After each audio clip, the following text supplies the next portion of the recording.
Sat Shri Akal, everyone. Welcome to the Crypto Khalsa. And today we have with us Claudio from Lendfinity. It is a great lending protocol that I've come across on the ICP chain.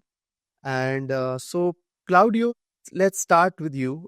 Could you start by telling us a bit about your background and what inspired you to enter the world of Web3? Sure. First of all, thank you for having me. Really a pleasure here to be here talking with you. But yeah, a bit about me. So I'm Claudio. I'm CTO and co-founder of Lendfinity. As you mentioned, this is a lending protocol and IC ecosystem. But basically about my background. So I've been an engineer my whole life. Let's say I've been working in the development ecosystem for around 10 years.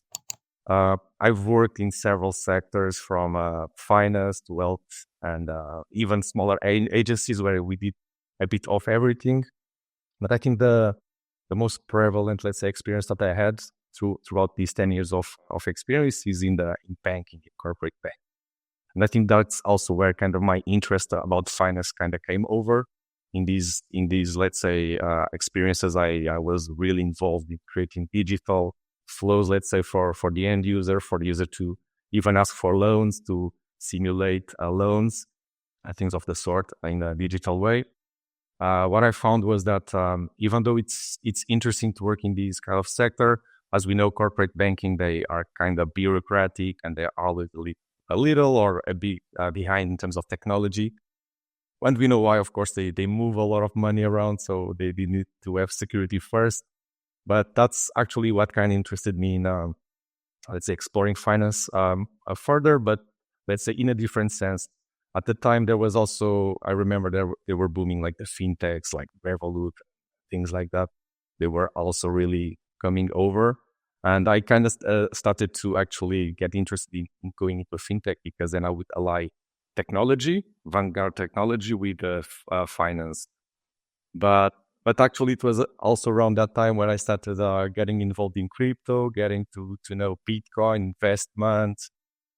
And suddenly I found that actually there's something behind these investment vehicles, not only like speculation and investment, but actually real projects behind these tokens. And so, yeah, basically it was like a natural conversion for me to actually start to see how it works, to see smart contracts, to see Solidity, to see EVMs and all these blockchains. I'm basically getting passionate about it. Let's get to know more about the story behind the creation of Lendfinity. What problem or gap in the DeFi ecosystem did you aim to address? Yeah. So as we know, yeah, Lendfinity is one lending protocol. We know that there are several lending protocols out there. Actually, as of today, I think lending protocol is like one central piece of DeFi in all the ecosystems. We see Base and Arbitrum everywhere. We see a big chain. There's also a lending protocol. Obviously, there are the DEXs, which are also a core piece for lending protocol to work. But we do know that this is a fact that a lending protocol is really useful and it boosts DeFi a lot in the ecosystem where they live. And so what we've seen here was an opportunity, was a gap on the IC ecosystem where ICP today is like one of the biggest ones that are out there. They have around 7 billion in market cap. And so, but then when we look closely to it, we see that not a lot of this market cap is being used in DeFi actually. So we saw this big, like untapped market cap here, and actually for us kind of sparked this interest to explore further. Why was that? What's going on? And we actually then realized that IC itself is making efforts to bring, let's say, a wider audience to the chain. One of these efforts is actually the new L2 that they launched, which is Bitfinity, and like the chain where we are actually deployed. And so we see, look, okay, now they are making efforts to actually bring EVM people to the IC ecosystem, to bring what's best on other EVMs to the IC, and also foster the let's say the DeFi, the market cap, and the TVL that is locked in place there. And so we saw this as a good opportunity to actually tackle all these market cap and bring the DeFi experience that we are so used on other chains to actually the IC users. And in fact, they were also really, really eager to have something like this. So that's pretty much what we kind of try to address here, and we're doing it. Yeah. How would you explain Lendfinity to someone unfamiliar with the decentralized finance space or even blockchain? What key features make Lendfinity unique?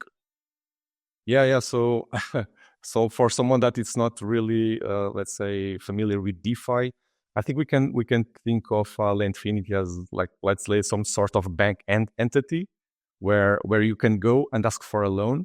But in order to get this loan, you first need to actually provide some collateral. So let's say, for example, if we want to buy a house and we want to make a loan for to buy that house, usually we have to get some collateral in order for that credit to be approved.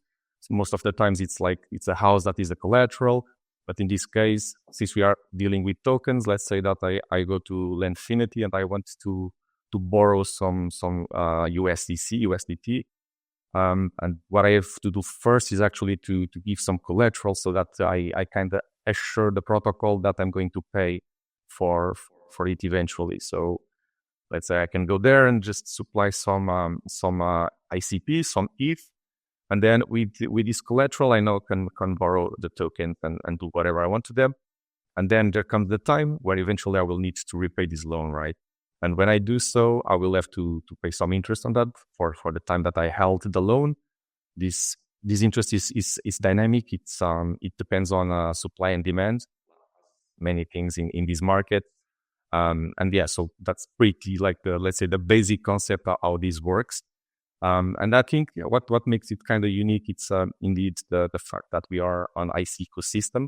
So that for itself is already quite unique because this ecosystem is untapped in that regard. And I mean, the IC ecosystem actually is really strong when it comes to technology and performance. And we kind of leverage on that on our L2, where we kind of like lower fees and have more throughput in terms of performance. And then also there's this chain fusion technology on the IC that actually also bridges the gap between different ecosystems. And even though we are on the ICP and we have access to all the ICP tokens, we also have access to the Bitcoin tokens, and we can just also trade runes and other tokens coming from Bitcoin in our markets. Let's talk more about your features. What sets Lendfinity apart from other decentralized lending platforms, especially when it comes to user experience, technology, and scalability? Yeah, I think I kind of just touched a bit on that as well. I think the fact that we are on IC, it sets a bit apart the experience because we have, let's say, in terms of the transactions themselves, the finality is really fast. We can have like transactions in 2 seconds finality. I think that let's say the performance in general, it's amazing.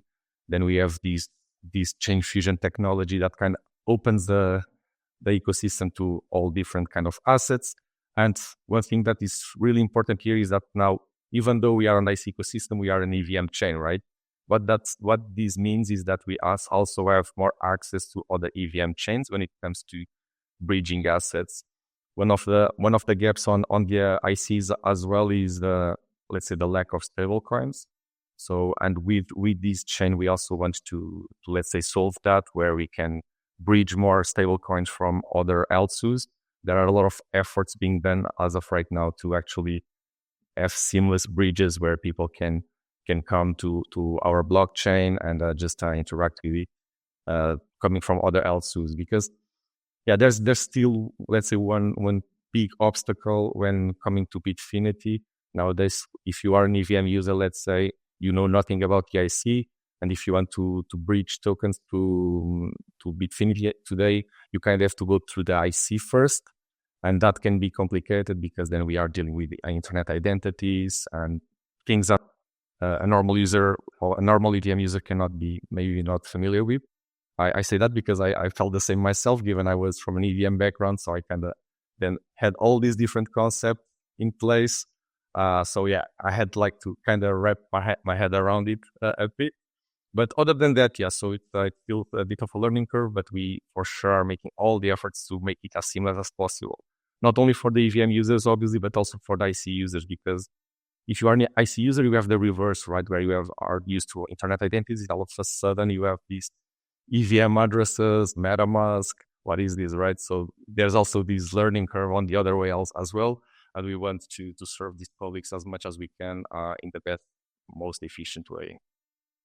Can you describe the lending and borrowing process on Lendfinity? Yeah, definitely. So yeah, the Lendfinity protocol, basically the central piece are the reserves. So the reserves are the lending pools, basically, where we have these different set of reserves, one for ICP, one for USDC, one for USDT, and so on and so forth. So each token has its own reserve, where has its own supply, and then people come up and borrow. So for these pools to actually work, we have two let's say intervenients or on both sides. One of them are the suppliers, and one of them are the lenders, the borrowers. So if we are let's say if we are a borrower and we want to come to Lendfinity because we actually need to borrow some stablecoin, let's see that we are really bullish on ICP. So we come to Lendfinity, we supply some ICP to the ICP reserve, and then what we do is so now we have collateral, we can get a loan, right? We can borrow something out. So we borrow some CKUSDT, and with that stable coin, we can now leverage our position and go to a DEX and swap it back to ICP. And so now we are overexposed to ICP, and we can do it as many times as we can. So we can just supply again and go and get more stable coins, swap, and so on and so forth. And so we get overexposed. This is like an amazing strategy if you are really bullish on ICP, and if ICP goes up. If it goes down, it's complicated. But this is one of the things that people can do when it comes to borrowing. And then obviously, when we then give back all these loans, we then obviously have to calculate the interest that we have to repay to the protocol in order to actually close out our position. And then on the other hand, we have the suppliers. Suppliers are people that maybe just want to get some passive income. They don't really want to borrow anything. So they just come to the market, to the protocol, and they just supply some stable coins, some ICP. So if they are like aware of the actual demand for a certain product, for a certain reserve, they can actually leverage on that as well. Because so given that the product works a lot with demand and supply, there could be, let's say, a time in the market where a certain stable coin is really in demand. And when they supply that, they will get an active, really good yield out of that. So that's also something that we should be aware as well, to see where we should focus our reserves in order to get the best out of the yields. And yeah, so these are the active intervenience, let's say, of the protocol. Then there's also one third more, let's say, technical intervenient, which is the liquidators. Because as we know, if we get under collateralized because the price volatility was too strong, and then all of a sudden your position is now, your collateral is now valued way less than you were actually put in the beginning. So now your position is open to the market to be liquidated. And that means that everyone can go there and liquidate your position and kind of get your collateral at a discount. So this is like the appeal to the liquidators, that they can kind of get the collateral of the person of the position at a discount. So if it's a relevant collateral, people will be interested in doing so. And so this is also one of the intervenience, more technical intervenience that we have in the protocol. And what is the collateral ratio at the moment? It really depends on the reserves. So when we onboard a reserve, we try to be as careful as possible in the configurations that we set up to it. So we have into consideration all the volatility, all the market cap, all the volume that it has in terms of trading. So one of the main things is, okay, if this position gets under collateralized and someone goes and liquidates it, are they able to go to a DEX and swap it right away?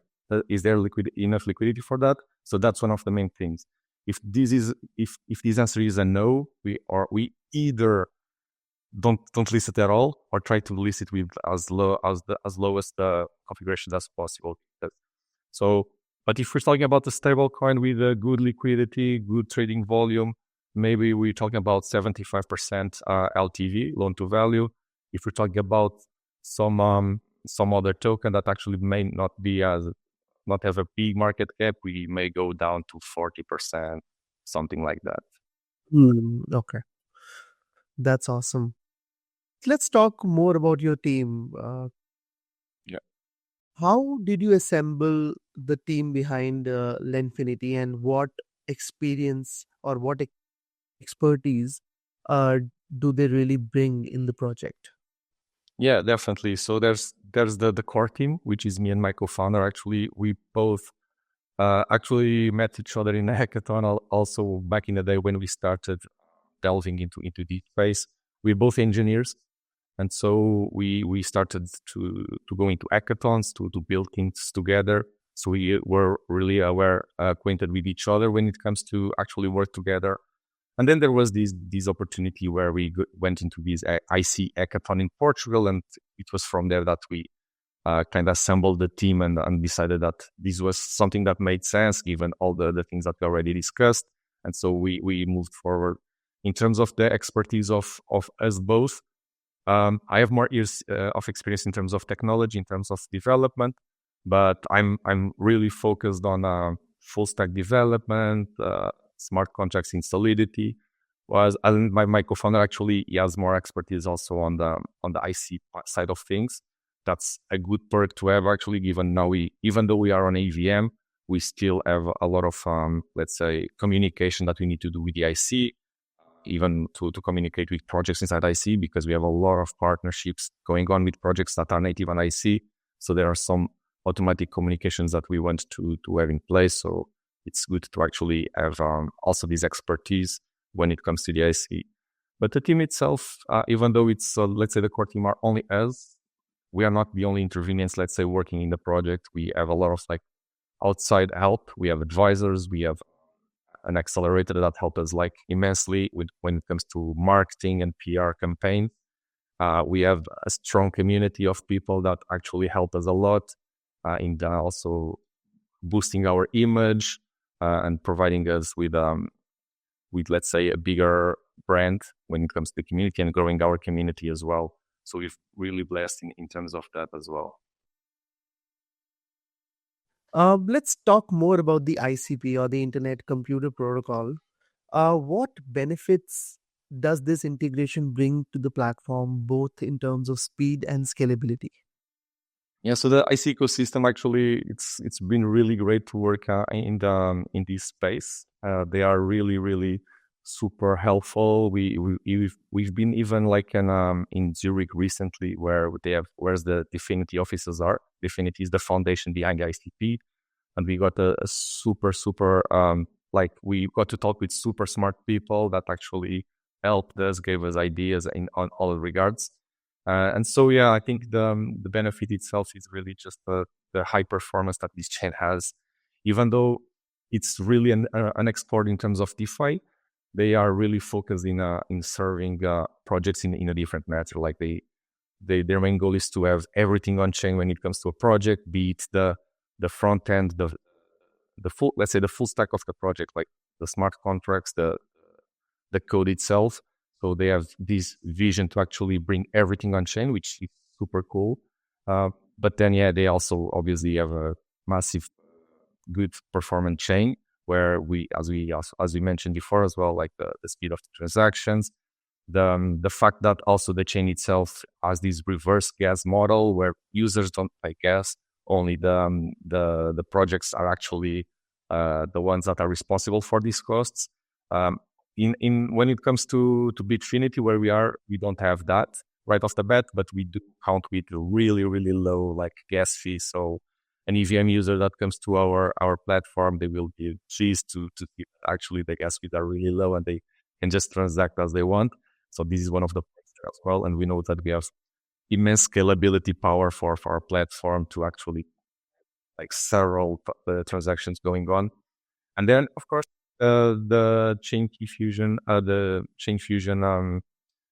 technology that brings us together with other ecosystems. For now, we are investing immensely on the Bitcoin part because we are now currently it's IC ecosystem that we are heavily invested on, but really soon we want to start to have some markets for Bitcoin as well, where we will have the users coming over and actually trade with their Bitcoin assets. And so we will also tackle more community, have more people in the platform, and give more exposure to all these new assets. Awesome. And were there any challenges when building on the ICP ecosystem, and how were they overcome? Yeah, for sure. In the beginning, it was like a whole new world for us, all new concept. Like instead of smart contracts, they have the canisters. Instead of EVM wallet, they have the internet identities, as I mentioned. So initially, it was really, really hard for me to wrap my head around everything for us to actually understand what we had to do. And of course, even though we are an EVM project, even though we still deal with Solidity smart contracts, there are these integrations that we still need to go to the ICP native chain to actually get some data, get something out of that in order to make our product work. And also, as I mentioned before, we are in contact with several DAOs in the ICP native that we still. So let's say, for example, if we want to list one of the DAOs in our protocol, usually the treasuries are in control of the community itself. So we would have to put a proposal in, say, look, we want to list your token. So can you guys supply some liquidity so we can put the pool ongoing? And then the proposal needs to be executed. And when the proposal is executed, essentially the treasury transfer is automatic, right? So it goes from the canister, it needs to get bridged over to us, and then executed on the smart contract. So there's these technical integrations that we still have to do, and yeah, of course, in that case, there are these concepts that are a bit different outside of the scope of an EVM chain that we have to tackle, and so forth. But we can also be thankful because the community itself and even the Bitfinity people, they've been really helpful in helping us actually understand these concepts. We have also technical advisors within the ICP ecosystem that help us on that regard. So even though there's challenges, we can tackle them with the help of these amazing people. That's awesome. Thanks for that answer, Claudio. Let's talk about the Bitcoin ecosystem that you were just talking about. And I see that is a quite interesting proposition that you guys are really working on. Could you explain how Lendfinity will incorporate Bitcoin into its decentralized lending model? Yeah, of course, of course. There's, like as I said, also a lot of efforts being done to actually bring these ecosystems together, IC and the Bitcoin ecosystem. Bitfinity itself, the chain where we are, they are making a lot of strides in that regard. So they are also, as they call themselves, a Bitcoin layer 2, where they have also these they have this goal to actually also bring Bitcoin closer to the IC. And we are also partnered with a bridge which is Omnity, and they also have an amazing seamless experience when it comes to people just bridging over Bitcoin assets to Bitfinity. So those are the enablers that really make it possible and make us actually be able to deliver this product. But so yeah, our efforts in this regard are really just to make sure that people can use their Bitcoin to get some yield, to get some DeFi going, so that we know that the Bitcoin people, some of them are like long time holders. They just want to actually get the value of their Bitcoin. But now, given we are more connected with the Bitcoin ecosystem, we are also bringing these DeFi to them.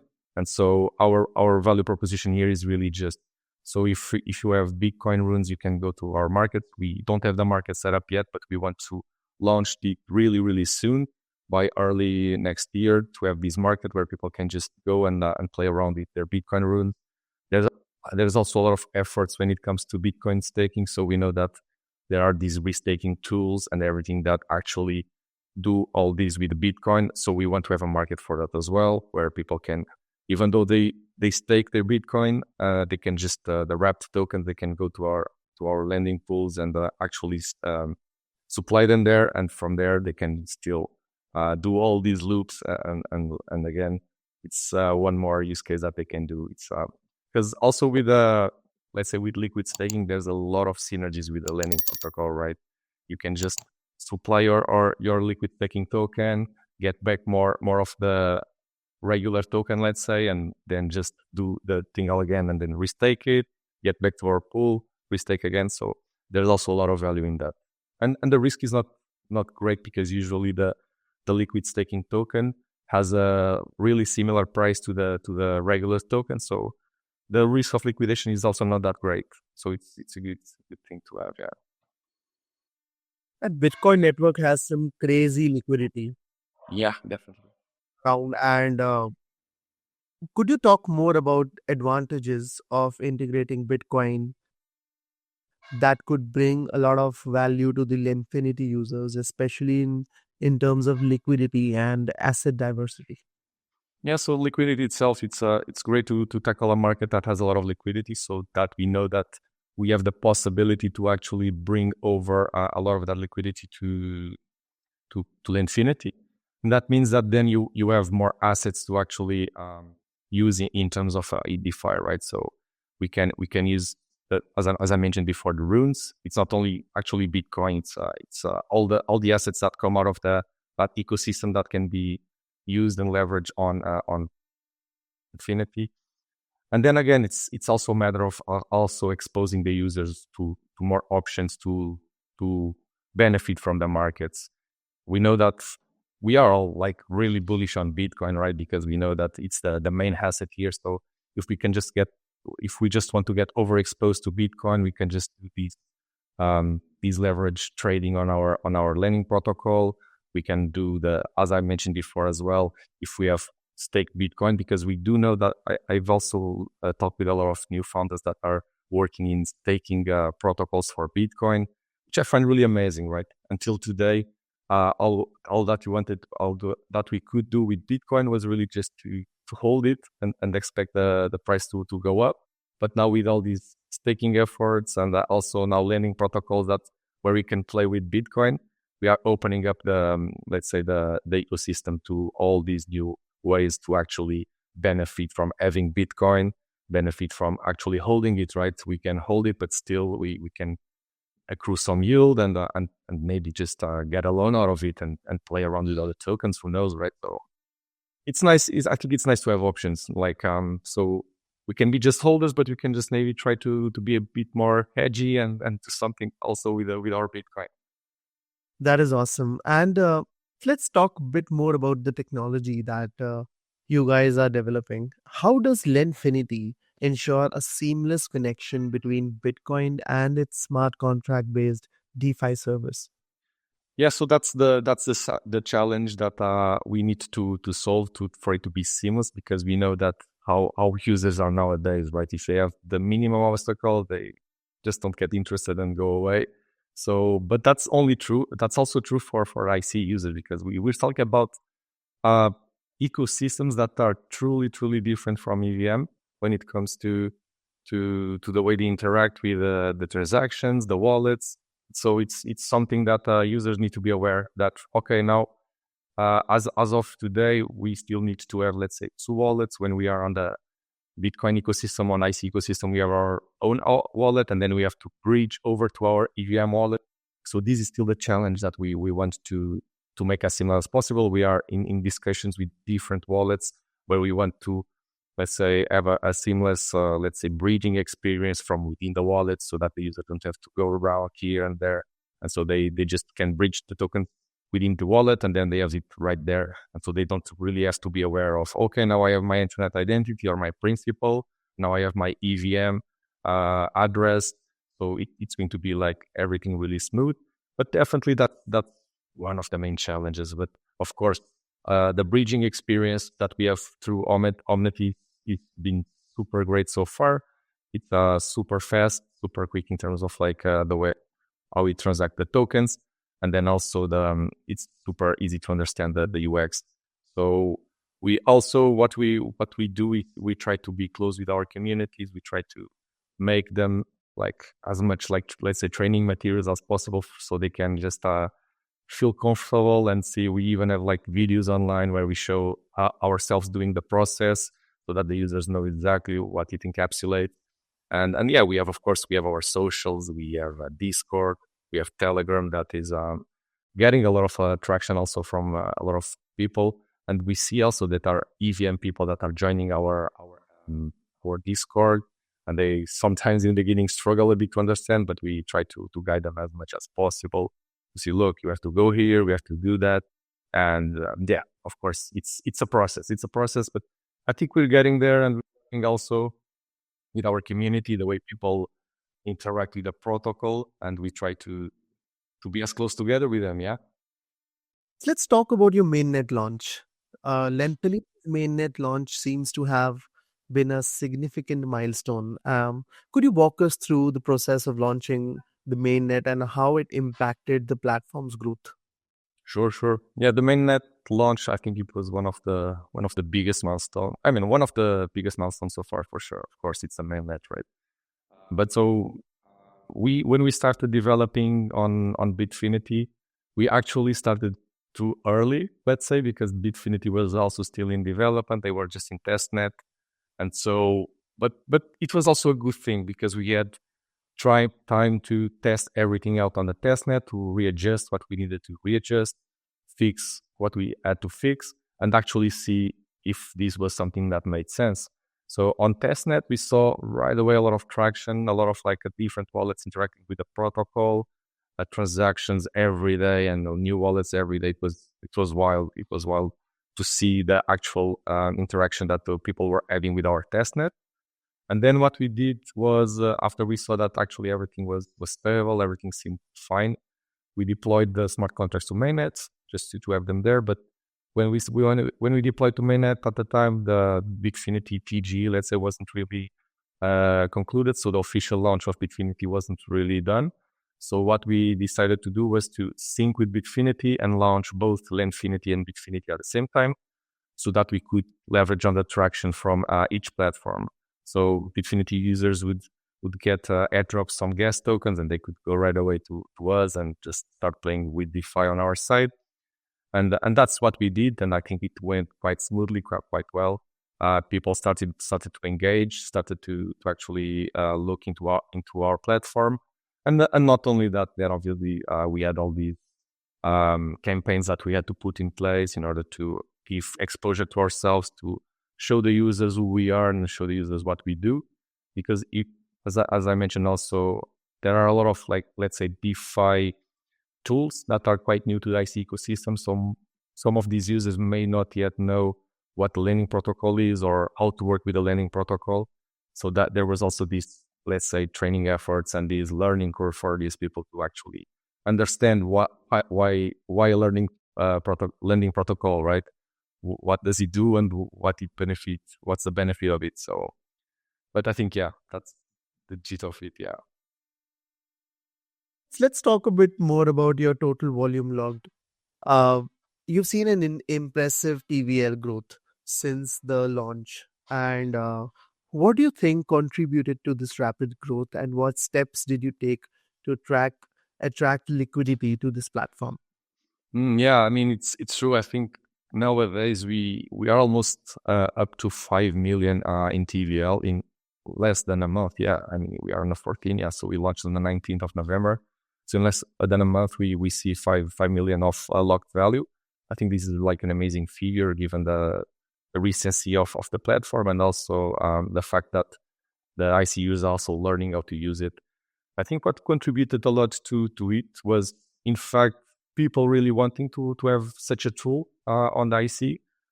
So people were really curious how to use it, what to do with it, and so people started to play around.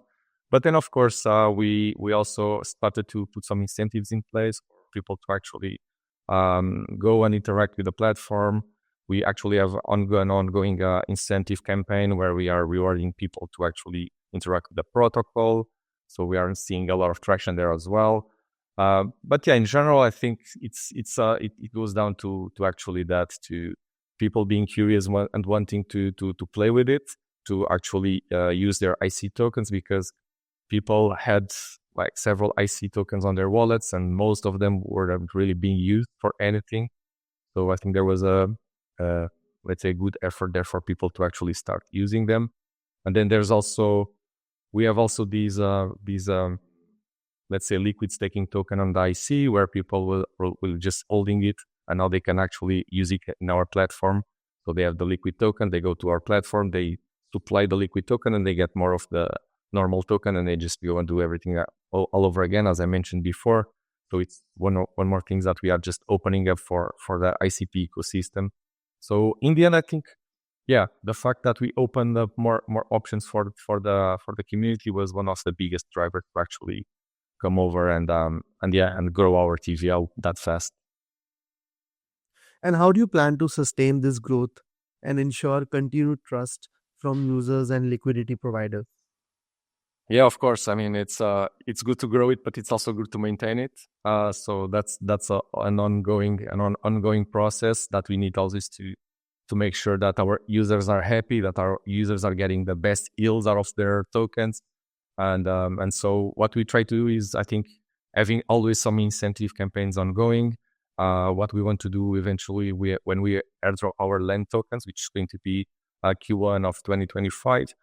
Or we want to give the option for the user to hold the token, take them on our platform, and get extra yield out of that. So let's imagine that the user gets airdrop some tokens, they stake it for a certain amount of time, and all the assets that they borrowed and supplied will get yield paid in the land token, so that they can accrue even more and stake even more. It will be some sort of loop in that sense. Other than that, of course, we are in talks with various new partners. We want to also see if we can do partnerships where we reward users for, let's say, for example, if we have a partner that's going to do an airdrop, we can also try to get an allocation for users that are supplying on our platform the token of the partner, for example. So these incentivized campaigns is also something that is really crucial for us to always get liquidity and get the users to keep using the platform. And then also all the, let's say, the new markets that we want to explore, to also always keep something new for the users to see, to check out. I think one of the biggest things so far, like that's early to come, is as we mentioned, the Bitcoin market, which I think is going to also boost a bit our let's say, awareness and our TVL. And from there, of course, we have several things that we want to do, but it's one thing at a time. Hmm, that is awesome. And how does Lenfinity engage with its community? Could you share any specific initiatives or strategies you've employed to build a strong user base? Yeah, so we try to be really close with our community. I think no, it's a fact. Like a community is the backbone of our project. Without the community, we wouldn't have a project. So we try to be as close together with our community. We have our channels in place, our Discord, our Telegram, where we are always interacting with our community. Um, Currently, we have a lot of let's say, people coming to ask for help as well. We try to be really supportive. We have help from some community ambassadors as well that help us just also in interacting with the communities. We try to be also really, let's say, focus on what the community wants. So we make regular polls in terms of, look, guys, what assets would you like to see listed? What kind of things do you see are lacking in the protocol, so that we can make some informed decisions as well.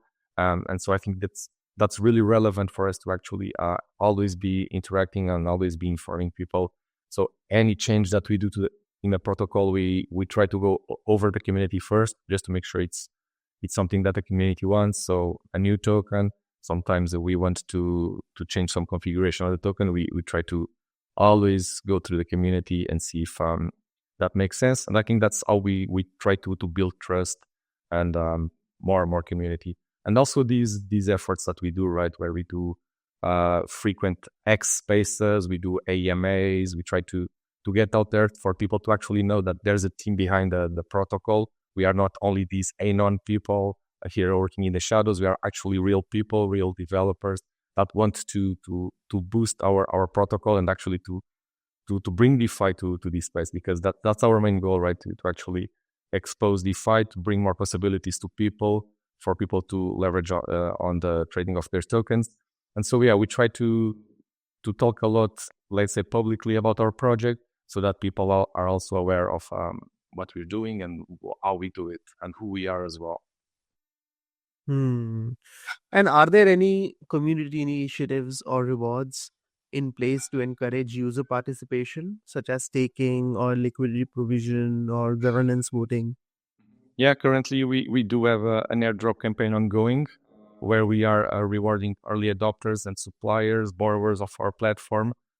So basically, we also have a leaderboard also to drive the competition. We have this airdrop page where you can find it at airdrop.lendfinity.xyz. And there you can see that right away we have a leaderboard where people have all the points from supplying and borrowing. So the way we are doing it is basically for each USD value of supply that you give us, you get 10 points. Each USD value that you borrow from the Lendfinity platform, you get 40 points. So to stimulate more also the borrowing side of things.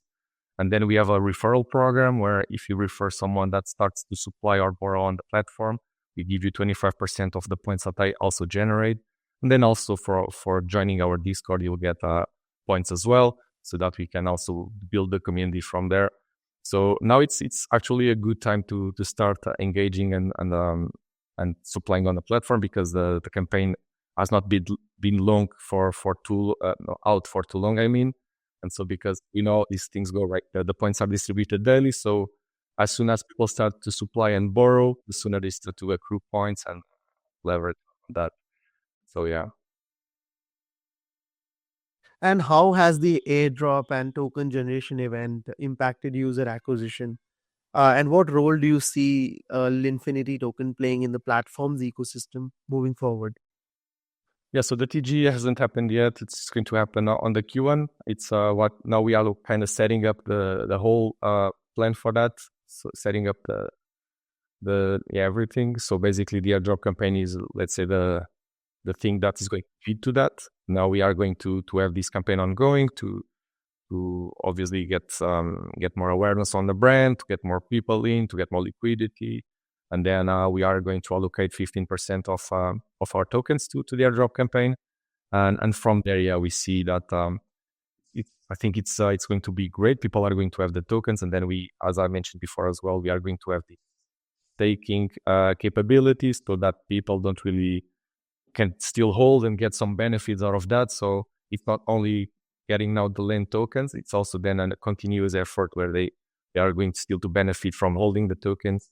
And eventually, yeah, the token is going to be a governance token. We want to have actual, then instead of going to Discord and making these polls, we want to actually have a governance structure in place where people do vote for proposals, they create proposals, and then we kind of lead the dance, let's say, with what the users are asking, because in the end, that's what we want to serve the community as best as possible, and the community would know exactly what they want, and so then I think it's valuable to have their opinions and to know what would be the best like steps that would make sense for the community.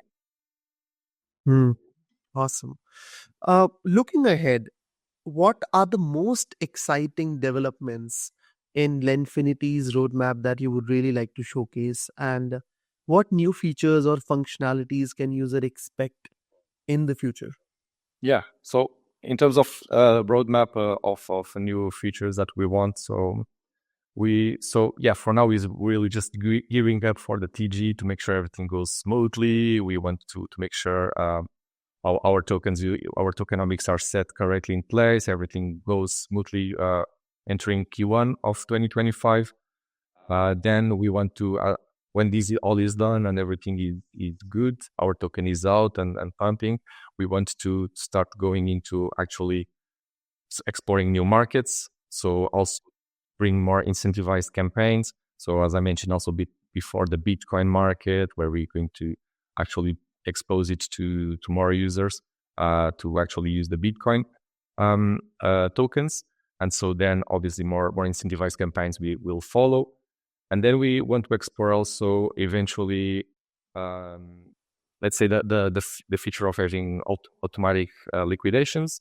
As we mentioned before, the liquidations nowadays are done by the users, by the community, but we want to also automatize this process to actually try to also, let's say, be more efficient when it comes to liquidations, and then also eventually we are exploring the option to have a stable coin because, as I mentioned before, also the IC ecosystem is lacking on stable coins, and we think that there's a huge synergy when it comes to stable coins. And so with these stable, we could just like serve all our market, and then people could just average trade easily. Then we had all the liquidity that a lot of liquidity when it comes to stables, and so it's something that we really are looking forward to actually do. So yeah, it's one of the exciting things that we may have to come next year. That's awesome. That's awesome.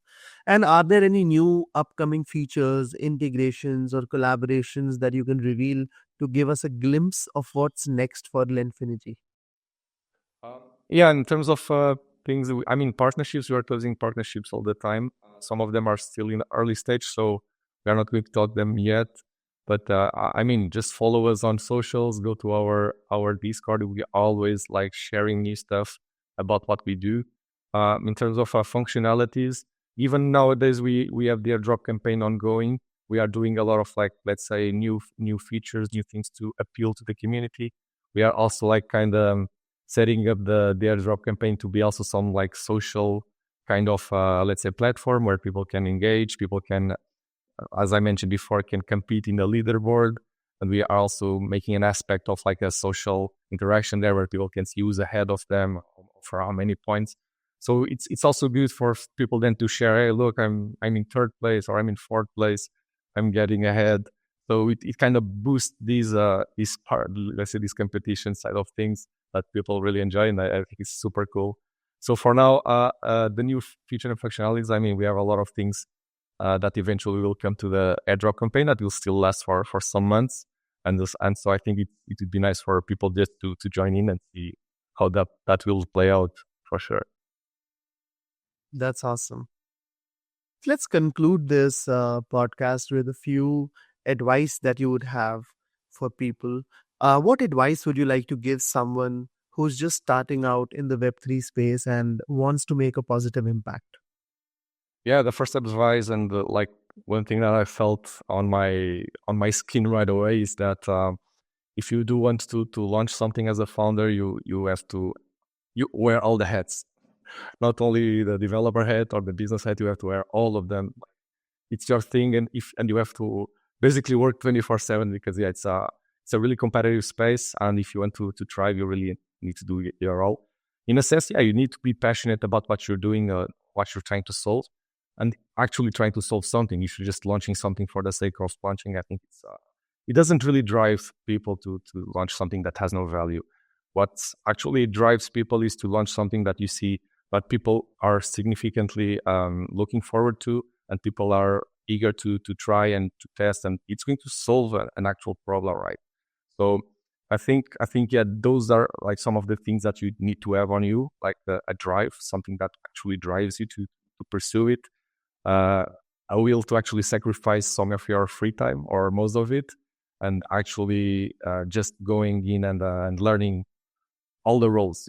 It's even if you are a business people, I think it won't hurt to actually know the ins and outs of code, because I mean, if you just outsource all of your code, it could sometimes go really badly. We know all the exploits that are there, out there, so it's good to actually also be a bit of aware of the tech side of things. And if you are a tech guy and to try to drive your project forward, yeah, we also have to go network as much as you can, do the BD, do marketing, do some interviews, do everything that you can, and are at our reach to actually get out there and be successful. I think that's the story of probably every founder that to create their business. I would like to share an experience where, like, some of the startups where we invested as a venture group, some of the most successful startups, the founders are like precisely everything in the business. They know everything about the BD, about the tech, about being the CEO. Everyone knows everything, and I think that's the beauty of being a founder, that you eventually have to compromise your sleeps. Like, you guys hardly sleep, and you have to work really hard because it's highly competitive out there. and there's so many people trying to build the like so many things, and it's like so much of distortion, and just trying to get focused with everything you've got. And I think that's an ingredient every successful founder should really have. Absolutely, totally agree. And I can see myself in that for sure. Yeah. Finally, if audio had one superpower that you could change one thing about the current state of DeFi, what would it be, and why? Yeah, I would change a couple of things for sure. Yeah, I mean, I think DeFi in itself for me, it will be part of the future depending on where we go. But I totally believe in that. I think the strides and progress that we're doing in terms of interoperability, it's what actually will make DeFi go forward and succeed, because we need to live with both strengths and weaknesses of every chain. And so being interoperable, it's the best way to actually go forward with it. But yeah, what's one thing that is really still let's say has a bad user experience is when it comes to scamming. There's still a lot of people that are looking into DeFi, but to make the quick buck on the cost of other people.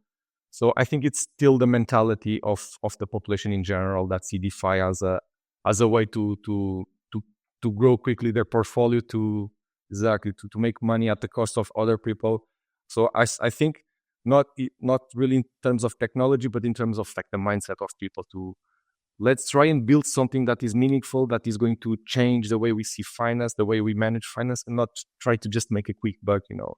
Let's try to actually make a positive impact when it comes to work with finance, to have because we have all this value at our hands, all this potential, and we are just using it for the wrong occasion. So Which is why we need people like Claudio to build the next future of DeFi. And I'm really happy to have this conversation with you today. likewise, man. For everyone, I would like to tell them that the token generation event of Lendfinity is going to be happening in the first quarter of 2025, and everyone should really participate in the protocol as much as they can, and they can also see their points um, getting changed on the leaderboard on the of the Linfinity platform. And also uh, they have a great airdrop campaign as well being run, so a lot of the early engagements will be highly honored, and people can make some good money out of it as well. And I see some great developments, some new things that you guys are developing, and I wish you all the best for your future. And thank you for giving your time, Claudio, and all the best for Lenfinity. And I hope everyone wins in this. And I like founders like you who want to make meaningful stuff for the DeFi space. Not everyone in the market thinks like way you do, and I would like to congratulate you for that. And yeah, thanks, Claudio. Thank you, Ardit, for having this conversation. It was really great. Thank you very much. Thank you, and all the best for Lenfinity. I hope the TG was amazing, and you guys make a great name for everyone. Even the ICP guys, I would like to congratulate them for supporting you at such an early stage. This is what the world needs right now. Exactly, for sure. Thank you.